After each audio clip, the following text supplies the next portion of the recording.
Hello, you wonderful people, and welcome to another episode of Centric. This being a show where I talk about TV shows that are crime dramas. For today's episode, I'm going to talk about Warriors Season 2, Episode 5. A lot of really interesting things went down in this episode, so let's break it down.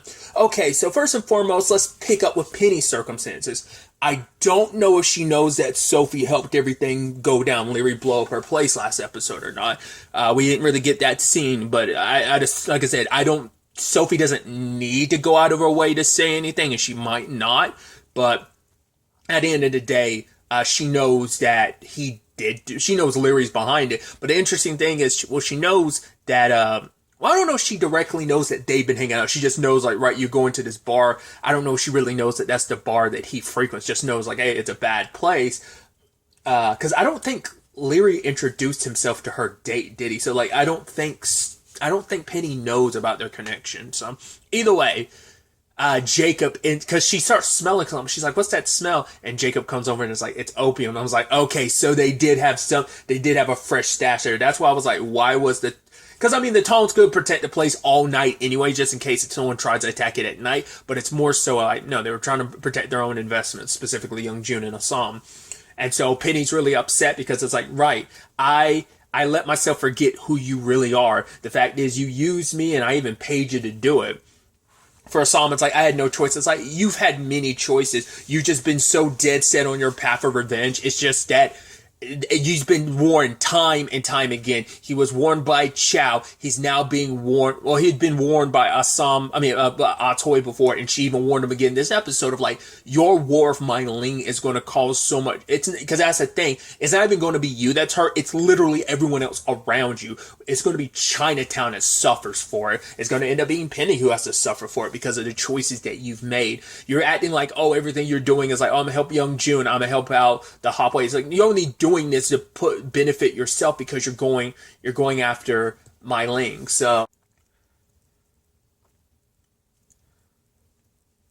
anything that might have been budding between Penelope and Assam again is now gone, because he even threw it in her face, like, right, you saying like, oh, you should have known who I was, but you knew who I was, and you still, like, brought me on board. Like, what's that say about you? It's like, because at the end of the day, she still has a soft spot for you.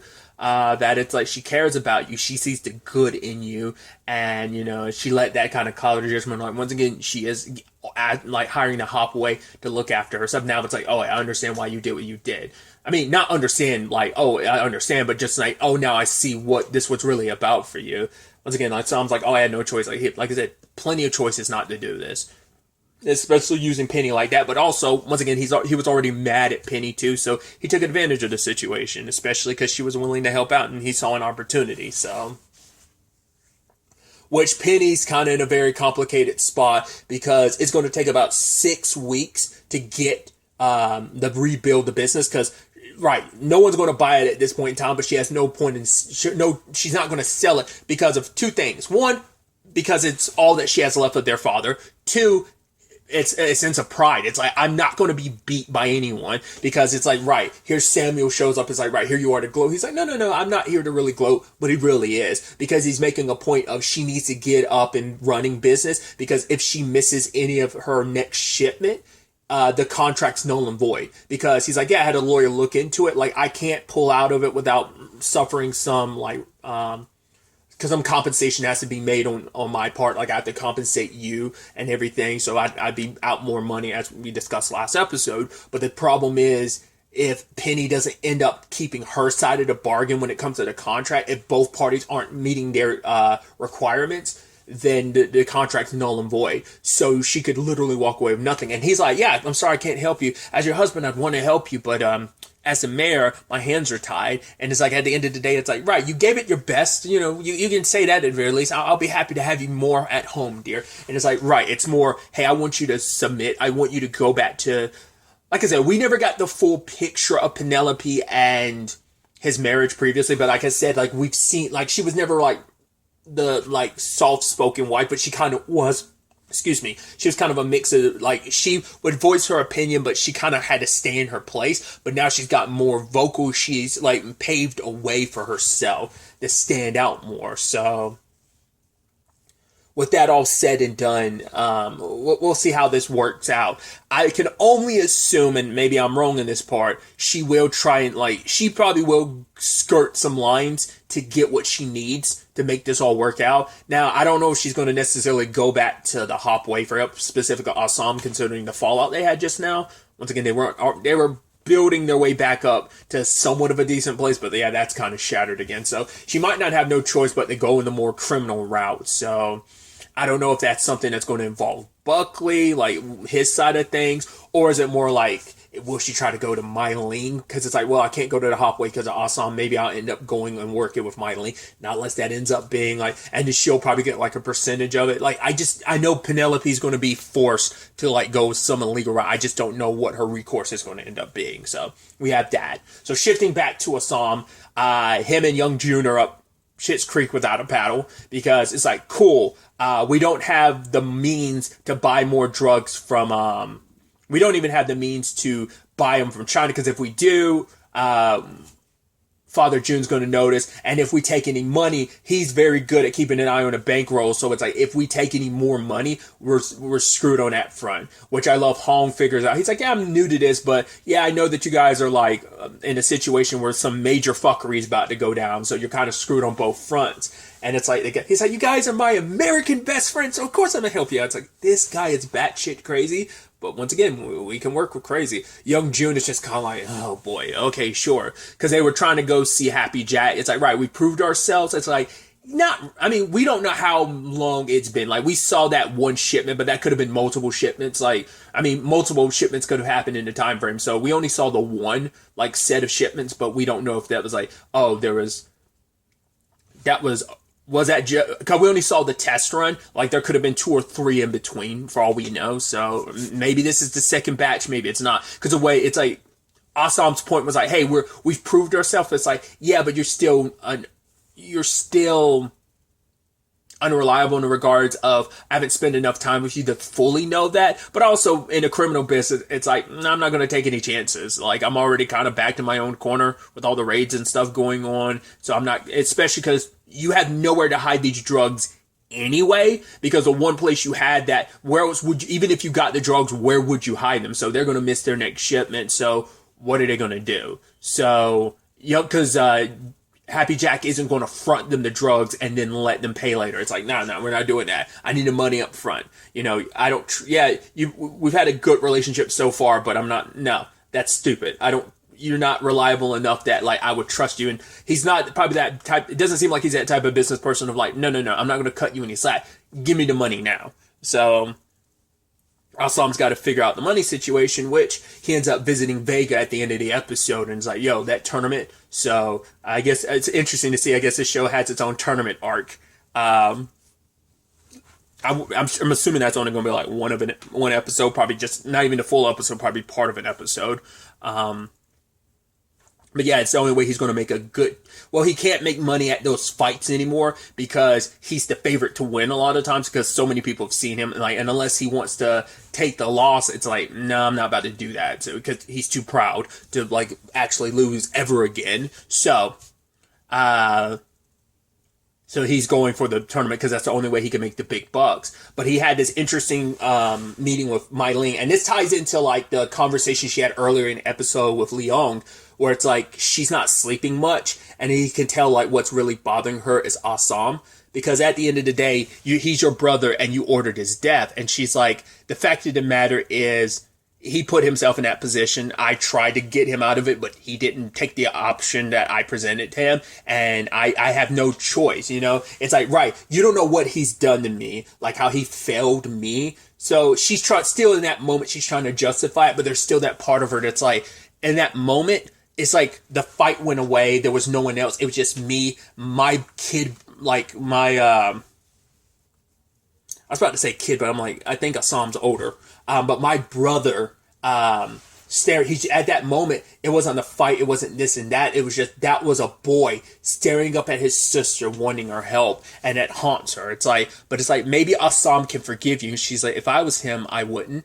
because I have it. She hasn't forgiven herself for it. It's haunting her because yes, I've done so much. I've sacrificed so much to get to where I am. She killed Long Z and they were married, but it's like he was always, I guess, a means to an end. But it's different where it's like she still felt bad about this. This is your own flesh and blood. It cuts a little different, you know?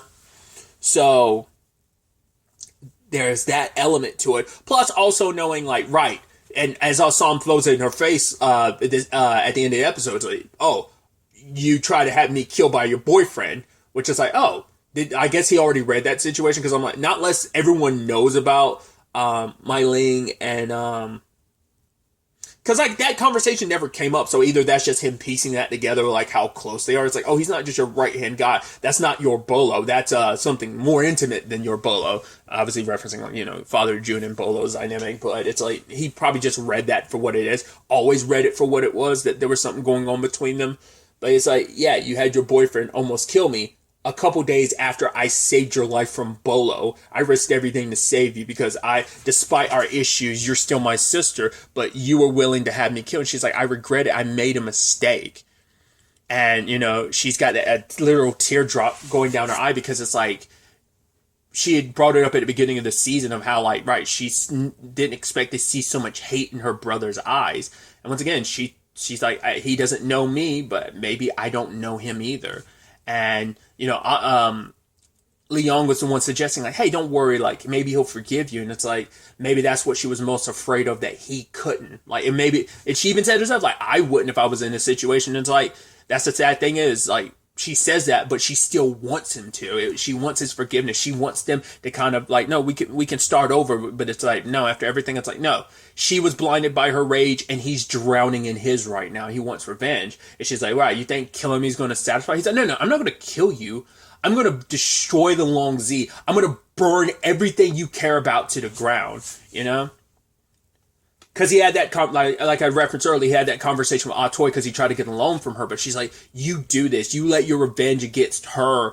It's like, oh, like you're trying to put young June in Father June's position. It's like, yeah, if, you know.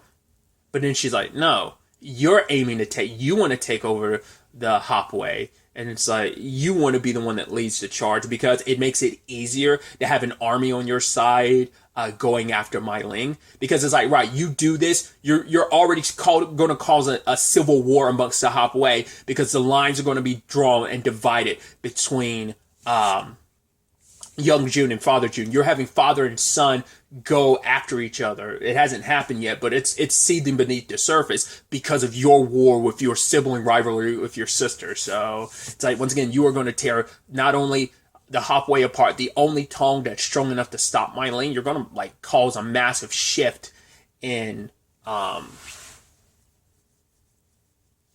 Chinatown. So don't do this. But he's so set on his path, he's so blinded that he really won't know the cost of this until it's all over. Because once again, it's not going to be his price to pay. Everyone else is going to have to pay the price because that's always the thing. So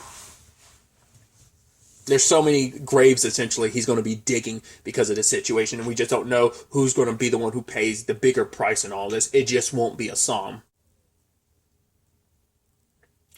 Speaking of Atoy, we do have her visiting Miss Davenport this episode and kind of seeing her in Sonoma and what she's built for herself. They basically work on like they work at like a winery essentially, and they work the fields, and obviously they're able to eat together because for Atoy it is like, yes, she looks after her girls, but there's no, and it's just kind of like it is that complicated thing of, I guess, almost a catch-22 of, right, are they so loyal to you because you gave them something, and it's just like, oh, they don't really, it's not, like, her business isn't really a family business, but for Miss Davenport, it's like, right, but, like, they're eating together like a family. It makes them feel more together, and every one of them has, you know, different circumstances. She references one of her workers, where it's like she was working at a whorehouse, like, some of these women were kept in cages, because I brought it up, like, I feel like, and maybe I'm mistaken, I don't know if Atoy's the only Asian-owned brothel. So that's probably, like, also the difference is, like, right, she's an Asian woman, so she's going to treat these women very well. But, like, because I'd assume all these other brothels were, like, legitimately, if they're not white women, white men, most likely, but there's probably some madams around as well, but we don't know that for a fact. Some of those could be like Tong owned like brothels, or I don't know. We haven't really seen the leadership of, like, Atoy's the only like madam at a brothel we've really gotten to know. So I think it's the situation for Atoy is this whole Sonoma situation is a reminder of kind of what she's doing, and to see it kind of brought about where, hey, all these women, so many of them are able to not have to sell their bodies, and are able to kind of live and be happy. And like I said, it's a catch-22 of like, right, the women kind of are like okay with it, at the very least it seems like, at the brothel, but it's like, maybe it's because they don't know there's any other way. At least it's like, right, if I'm going to work anywhere, and if I'm going to do this, I'd rather it be under Atoy's employment, where she'll treat me right and not treat me like I'm less than human. So it is that little bit of a catch-22 of like, right, they're working with you and they'll stay here, but at the same time, it's like because they feel like they don't have anywhere else to go, like Miss Davenport had brought up maybe last episode as well. So that is a complicated thing, but it's like, right, they're here, they don't have to do what they had to do.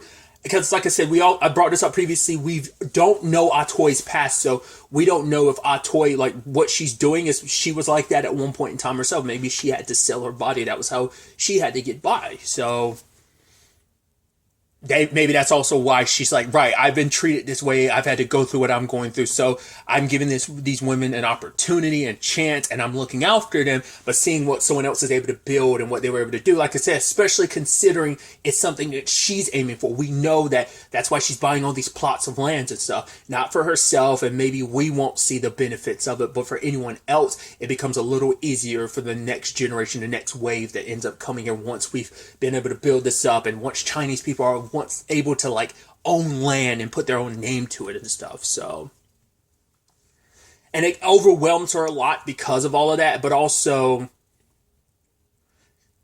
I'm sure it's also because like Miss Davenport is able to help on a larger scale than her, because she's also able to use the wine that they make to sell. So plus she also already has a foundation of, yeah, my husband left me quite a bit of a fortune, so that kind of helps buffer and compensate while they also have extra income coming in. So it's a larger operation, so she's able to do a lot more than maybe Atoy is able to.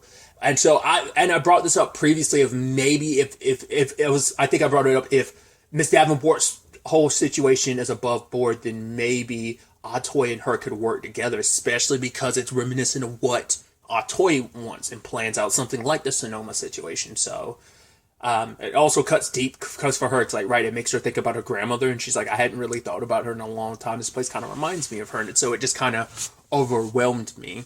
And then it wasn't until they got super close, I was like, are they about to? And then they started making out, and I was like, oh, okay, interesting. So that makes the whole them working together in tandem that means Atoy might sway away from trying to get things done her way, like kind of like the warrior route. She might try to go things this way, but the warrior is in her, and it's not going to be that easy to kind of just put that away, sword or no sword, So, like I said, I saw something, without any details, I saw the titling of something that made me go like, huh, is that going to, like, and it's related to Atoy. I brought it up in a previous episode. I won't reiterate. I didn't really go into spoilers, but I was just like, it feels like things aren't going to go the way Atoy wants, and she's definitely going to have to probably backslide back into who the kind of avenging angel of Chinatown that she's been up until now. But we'll see. Like I said, it's not even really a spoiler. It's just like something I got super out of context that I don't even know. Like, it's just the title of something. I was like, oh, that seems like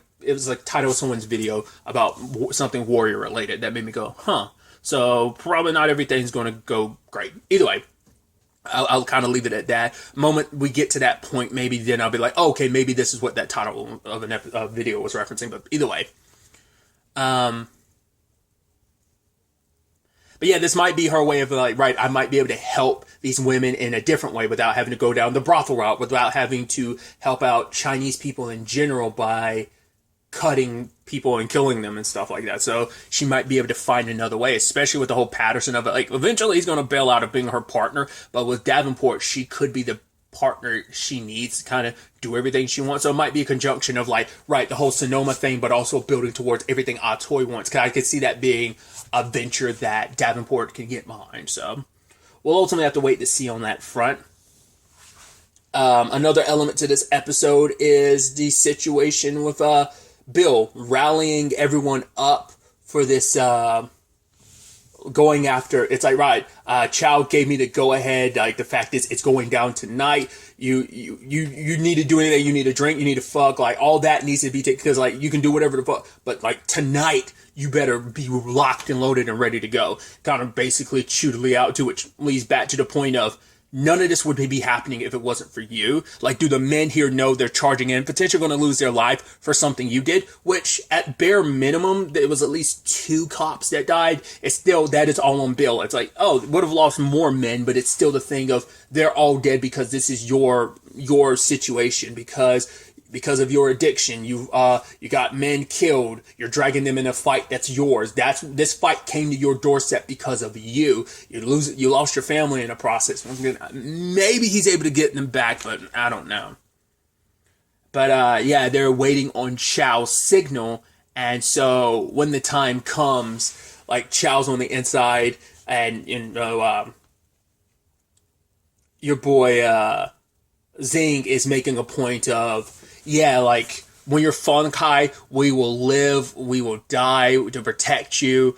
You'll always be one of us, but you can't just be on the outside. Like, once again, when you work for the Feng Kai, when you work for me, you eventually only work for me. So Chow was like, I'm kind of like there for everyone, isn't going to sit well with Zing, never has and never will. So he's trying to force Chow's hand. Chow's supposed to go out. Him leaving was going to be a signal for Bill and them to come in. But I'm like, oh, they probably need to get in there really fast. I did not expect. I figured like that person who was kind of keeping their head down. I was like, who are they? I was like, that seemed interesting. Didn't even cross my mind that it'd be Lee Young in disguise. So yeah, but they got found out. I was about to say, I was like, I wonder if Chow a fighter, but it's like, no, he handled himself decently well for not being a fighter, but he's a scrapper, because he knows, like, right, I'm not, having been a slave for so long, and the fact is, I'm not going to die here. I'm going to fight tooth and nail to get out of here. Still got his ass handed to him, but still. But then Bill and the squad came in, blop, blop, blop, blop, And I think it probably meant a lot for Lee, because it's like, yeah, he's finally, we already saw him get his get back on a more smaller scale, because I'm sure that triggered a lot too. I didn't even think about that at the time. They didn't beat him up. All they did was rob him, but it's still the thing of, it probably like triggered. That's probably why he went in so aggressively, because it's like, yo, you attacked me, and now I haven't been the same since, referencing the Feng Kai. So for him, when he got robbed, when he got jacked by, the bartender and those other people, that's why he went as probably aggro. I didn't even think about that at the time. I was like, yeah, once again, Lee hasn't been quite right since then. So, but yeah, he's kind of getting his get back against the Feng Kai, so it all works out. At the same time, Lee Young and Zing like go toe to toe. He's like, yeah, I guess we'll get to find out who's better. Haven't you always wondered? And I love Lee Young being like, no, I never gave it a thought. And then they go toe-to-toe. Like, Zing is a good enough fighter, so he's handling his own against Lee Young. But, obviously, like, he's kind of, like, very cutthroat of, like, I'll do whatever it takes. He ended up stabbing him with, like, some shattered, like, vases or glass or whatever in, like, his leg and his arm. So it's like, yeah, I'm going to do whatever it takes to get in a fight. Like, Lee Young doesn't have a weapon, but I'm going to pick up I got this sword that he left to kind of frame me. Oh. And the timing worked out perfectly, because Bill and Lee got there in time with him, the sword in his hand. It's like, oh boy. Leon managed to bail at that time, but it's like, oh, it all worked out perfect. I was like, are you going to end up killing Zing? It's like, no, you need him alive to stand trial. I'm sure him being dead would help out a lot. But it's like, yeah. Especially because, like, for immediately, it's like, oh, I recognize this guy. Obviously, Lee's like, oh yeah, you're the guy that beat the shit out of me last season. And Bill's just like, yeah, you came after my family. You think I was really going to let that go? And so it's like, yeah, that was kind of foolish on Zing's part, because he thought he'd fall in line. But it's like, but I guess it's like, he wasn't expecting Chow to be the traitor that he was. Because like, if he would have been on guard for anything that Bill brought his way. It would have been more, like I said, more deaths on their side. Like I said, at bare minimum is at least 2 people. They didn't lose a lot of men, but I'm sure it's still going to cut deep. Once again, these men are in general are dead because of you, because of you started all this. So that blood is on your hands.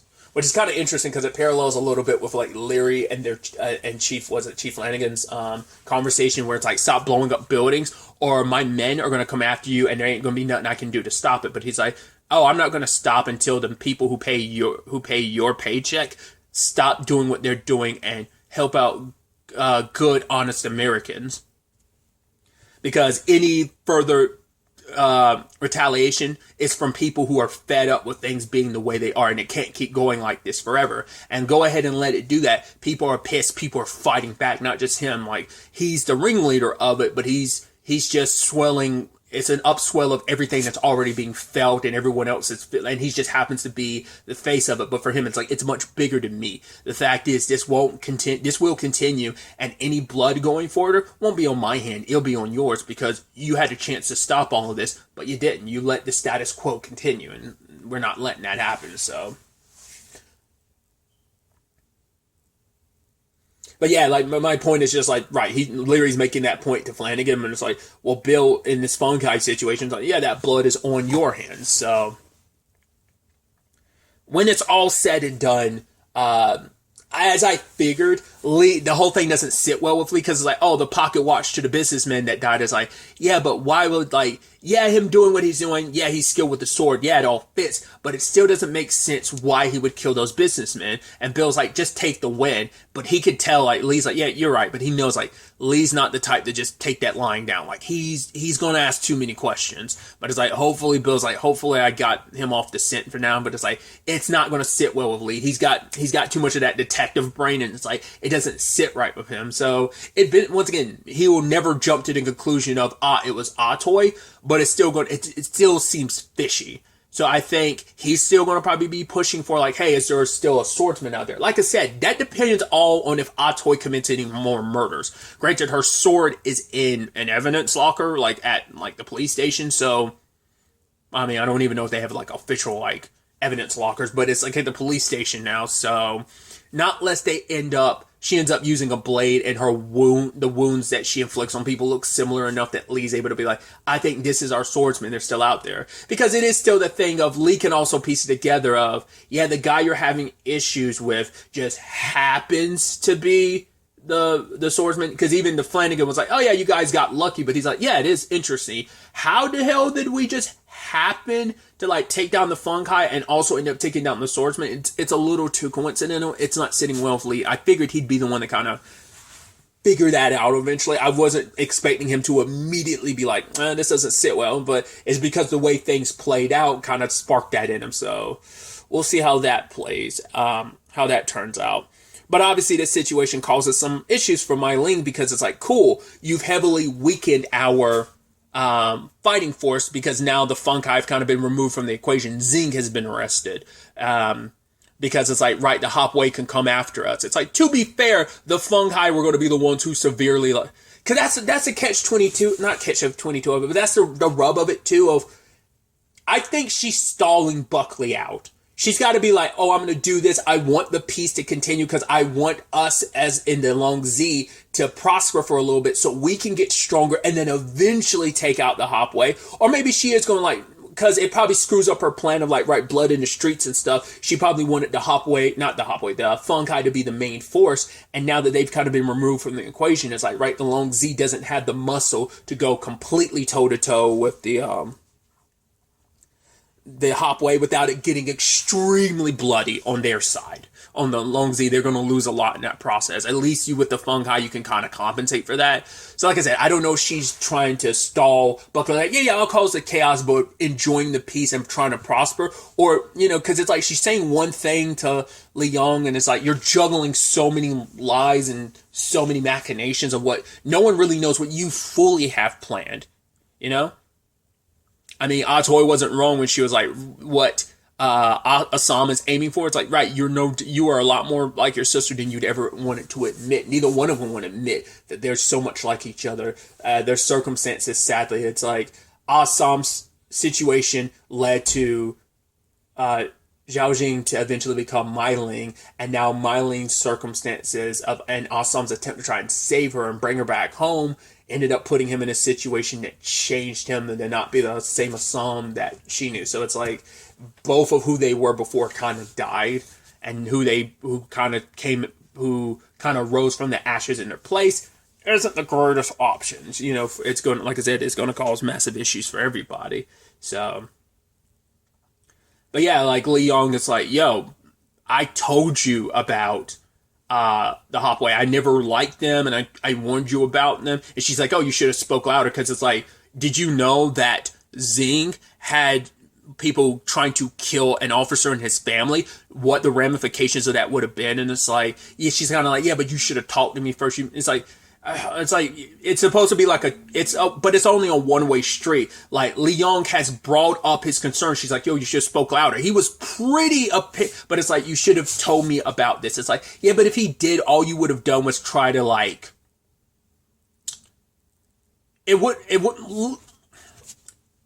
Zing is too much of a wild card, and he would have continued to be one. She would have just kind of been like, hey, don't do that. Try to get him to fall in line, kind of like she has before. Just kind of like rein him in, be like, okay.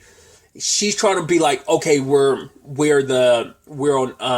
above you. You kind of work for me. But Zing's always kind of been like, no, we're kind of at best, we're at equal footing. If I'm not above you, we're equal footing at best, you know? So he would have never just fallen in line, especially because the whole Bill situation, he would have still done it because he needed to make a point. You know, that's who he is, just like Mai Ling is.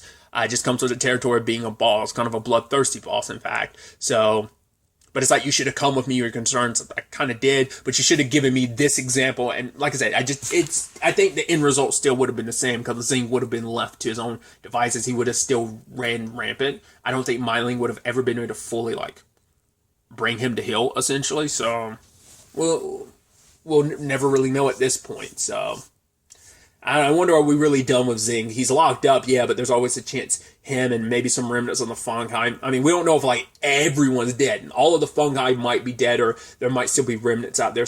Those who survived got arrested, so they might end up breaking him out. Like any remnants that might still be out there that are free, or he just might manage to break out on his own. We'll have to wait and see. I guess for Chow, and because he knows now, like, oh, Chow, you did this. It's like, he wanted him to probably figure out after the fact, after he'd already escaped, sure, but probably didn't want him immediately finding out before you had the opportunity to let the cavalry come in and blow everyone's brains out. But it's like, now he knows that you're responsible, so I mean, granted, he's kind of like limited in what he can do now that he's behind bars. Like I said, it'll be interesting to see how that plays out, because you probably want him to immediately get executed, because like the moment he does, which they're all gun-ho about it anyway, they're going to be super excited. Now they're like, oh, we got our swordsman. Like, they're going to be like expediting that shit like crazy. So they're going to have him killed, and it's going to benefit Chow. But it's like, yeah, if the longer he's alive, the more of an issue he's going to be for Mai Ling, Li Yong, and Chow. Which, speaking of Chow, he went and grabbed his daughter, and it's like, oh, what you? But for him, it's like, I'm going to take her somewhere that she can actually be taken care of. I was like, are you actually going to take care of your daughter? It's like, you don't seem like you're in a position to do that, considering your line of business. Because I get it, like, I guess after last episode where it's like, oh, you saw her still doing her thing, she kind of made it seem like, hey, I don't do that, but it's like, she still does it while their daughter's in the house, and it's like, I can't let you be doing that around our daughter. Like, she needs to be taken care of. You're letting random people into the house, like, you don't know what can end up happening. So him and Atoy put him in Davenport and talks, and for him it's like, right, the mom's a whore, and I'm me. I almost died tonight, which is kind of nothing new for me, but that child, like, I would have had to leave her in Claire's hands, and it's like, I want to make sure my daughter is taken care of. Like, the fact is, yes, she's a white girl, she looks white. That's what I brought up previously of, I didn't know, like, once again, I wasn't paying close enough attention. I didn't know if she had any Chinese features or not, but it doesn't seem like she does. I don't know if that's going to be a thing that might come up later when she's get older, that those elements might become more prominent, or maybe they just never will. She'll always just look like a white girl. But it's like, yes, she'll be passing and she'll be okay. She'll be able to have the life I've never had as long as people never know who and what she is, that she's half Chinese. Like, as long as people never find out, she'll be able to live a normal, good life. Because for him, it's like, this is his way to help her out. I haven't been much of a father. I've compensated here and there, but for him, it's like, this is the best I can do as a father. And it's like, so I thought Davenport was going to adopt the child, but I'm like, I'm sure that would bring up a whole bunch of questions, you know, her late husband and everything. And all of a sudden you have a child that came out of nowhere. You would have to probably, like, especially her high society situation, it would draw too much unwanted attention. She is going to give him to a family. It's like, oh, this family's well connected and they're good people. I wonder, is that going to be someone of significance or not? And it's like, what's your daughter's name? And it's like, Hannah. And it's like, Hannah? And he's like, yes, Hannah. Which I was like, aw. You know, like, she was going to need a new name anyway, so it plays out, but it's still just kind of like yeah, like, it is a distinction of Hannah versus Hannah. You know, it's like, oh, that's still, it's like, for him, it's like, it's the least I can do for you. I can, you know, and what that means for Claire, I don't know. Is she going to try and get her daughter back? I mean, is there really much recourse she can take in this time frame and stuff? What is she going to do? It's probably going to send her spiraling. She might even try confronting. She might even try confronting Chow about it, and in very public ways. But it's like, doing that's probably not a good idea. That could also have a terrible ending. But it's also like, yeah, you don't want to put my business out there in public in Chinatown type of thing. So, I don't know. It might not even be possible to get her daughter back. Like, not unless she just happens to run into the family that adopted Hannah. So, it's definitely going to be interesting to see where all these plot threads, where everything ends up taking us going forward into the next episode. But really, that's all I wanted to talk about. Till the next time we meet, be happy, be safe, live life to the fullest, and enjoy it. Good day, and goodbye.